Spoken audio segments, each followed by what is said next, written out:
तो पीरू मेरे पिताजी को खबर देने नहीं जाएगा, वो खबर देगा मुझे और मैं उसके साथ जाकर मार दूंगा उस तेंदुए को। अब प्लान तैयार था, इंतजार था तो तेंदुए के नए हमले का। उस हमले को लग गए 7 दिन। एक दिन दोपहर को पीरू हमारे घर आया, मुझसे मिला, बोला आज एक बछड़े को तेंदुए ने मारा है। जैसे ही उसे खबर लगी है वो भागता चला आया मेरे पास। अब क्योंकि मैं नहीं चाहता था कि मेरे पिताजी को मालूम चले तो मैंने पीरू से कहा फौरन निकल जाओ खादर की तरफ, मैं तुम्हें वहीं पर मिलूंगा। अब क्योंकि मेरे पिताजी को मालूम चला नहीं था कि पीरू यहाँ पर आया था तो मैंने अपने पिताजी से कहा कि मैं पीरू से मिलने जा सकता हूँ क्या?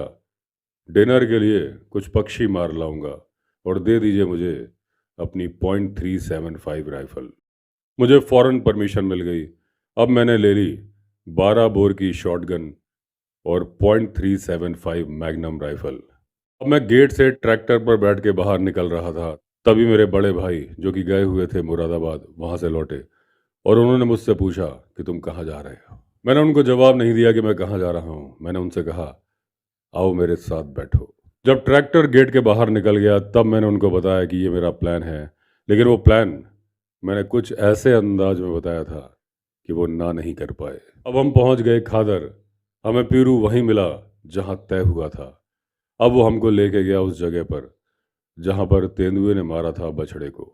उसने बताया कि जहां हम पहुंचे थोड़ा ही आगे है बछड़ा, एक सिल्क कॉटन ट्री के नीचे एक छोटी पहाड़ी के ऊपर है वो। अब जब तक हम वहां पर पहुंचे थे सूरज ढलने को हो चुका था। हम अपने ट्रैक्टर से नीचे उतरे और चल पड़े उस तरफ जहां पड़ा हुआ था वो मरा हुआ बछड़ा। अभी हमें चलना था 300 से 400 गज। इस बात की पूरी संभावना थी कि जहां पर वो मरा हुआ बछड़ा है वहां पर हमारी मुलाकात हो जाएगी तेंदुए से।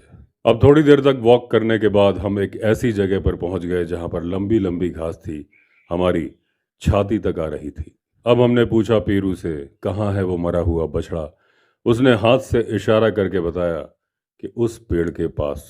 लेकिन अब पीरू थोड़ा सा कंफ्यूज लग रहा था कि वहां पर था एक और पेड़। पीरू कह रहा था नहीं, बछड़ा उसके नीचे है, क्योंकि उसने दिन में देखा था, अब शाम हो गई थी।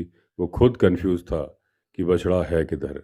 अब मैं आपको उस जमीन के बारे में थोड़ा सा बयान करूंगा ताकि परिस्थितियां और ये कहानी आपको थोड़ा ठीक से समझ में आए। हम एक ravine में खड़े थे जो कि जा रहा था पूर्व से पश्चिम दिशा की तरफ। अब इस ravine के जो किनारे थे वो 50 गज चौड़े थे और 50 गज ही थे ऊंचे। हमारा चेहरा था उत्तर दिशा की तरफ। आसपास की जो लैंड थी